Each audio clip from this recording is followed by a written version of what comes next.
Corona virus का delta variant vaccine से बनी एंटीबॉडीज पर हावी होता जा रहा है। भारतीय आयुर्विज्ञान अनुसंधान ने पता लगाया है कि कोविशील्ड वैक्सीन लेने वाले डेल्टा वेरिएंट से संक्रमित हो रहे हैं तो उनमें से कुछ लोगों की एंटीबॉडीज कमजोर पड़ती जा रही है। ऐसे में एक्सपर्ट वैक्सीन की तीसरी डोज दिए जाने के भी सुझाव दे रहे हैं। पुराने कोरोना से 4.5 गुना तक खतरनाक है डेल्टा वेरिएंट। ICMR ने पाया है कि D614G म्यूटेशन वाले पुराने SARS-CoV-2 वर्जन के मुकाबले डेल्टा वर्जन कोविशील्ड की पहली डोज से बनी एंटीबॉडीज को 4.5 गुना जबकि दूसरी डोज के बाद बनी एंटीबॉडीज को 3.2 गुना कम कर देता है। देश में पिछले साल कोविड-19 महामारी की शुरुआती दौर में D614G म्यूटेशन पाया गया था। ICMR में महामारी और संक्रामक बीमारी विभाग के प्रमुख डॉक्टर समीरन पांडा ने कहा कि इस तरह की जानकारी से टीकाकरण अभियान की रणनीति तय करने में मदद मिलेगी। कोविड-19 के खिलाफ संभवतः तीसरी डोज लगाने की जरूरत भी सामने आ सकती है। क्या कहता है ICMR का रिसर्च?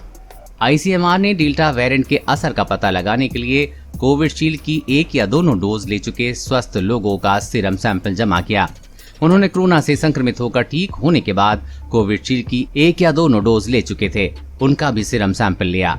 फिर टीका लेने के बाद संक्रमित हुए लोगों का सीरम सैंपल जुटाया गया। रिसर्च टीम में शामिल नेशनल इंस्टीट्यूट ऑफ वायरोलॉजी के डॉक्टर प्रज्ञा यादव ने कहा कि संक्रमण से ठीक होकर टीका लेने वालों और टीका लेने के बाद संक्रमित होने वालों में कभी संक्रमित नहीं हुए, लेकिन कोविशील्ड की एक या दो डोज ले चुके लोगों के मुकाबले ज्यादा एंटीबॉडीज पाई गई हैं। किन्हें दी जाए वैक्सीन की तीसरी डोज? डॉक्टर पांडा ने कहा है कि इससे संकेत मिलता है कि जिन्हें कोविड हुआ उनमें कोरोना वायरस की वैक्सीन की पहली डोज की तरह काम किया। इस तरह महामारी से उबरने के बाद दोनों डोज लेने के बाद उनमें 3 बार एंटीबॉडी बनी। उसी तरह जो लोग संक्रमित नहीं हुए थे लेकिन कोविशील्ड की एक या दोनों डोज लेने के बाद संक्रमित हो गए, उनमें भी कभी संक्रमित नहीं हुए, लेकिन कोविशील्ड की एक या दो डोज लेने वालों के मुकाबले ज्यादा एंटीबॉडी पाई गई।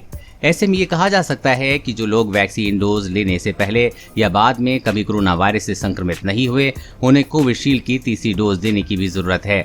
तभी उन्हें संक्रमित होकर ठीक होने के बाद टीका लेने वालों और टीका लेने के बाद संक्रमित होने वाले लोगों के बराबर एंटीबॉडीज विकसित हो पाएगी। डॉक्टर यादव ने कहा कि जो हाल ही में कोविड से उभरे हैं उनके लिए वैक्सीन की एक डोज ही पर्याप्त है। उन्होंने कहा कि जो कभी संक्रमित नहीं हुए हैं उन लोगों में कोविड से एंटीबॉडीज विकसित हुई हैं। इक्के दुक्के लोग हैं जिनमें वैक्सीन लेने के बाद भी एंटीबॉडी नहीं बनी है। कोरोना वायरस और कोरोना वैक्सीन से जुड़ी हर अपडेट पाने के लिए चैनल को सब्सक्राइब करें।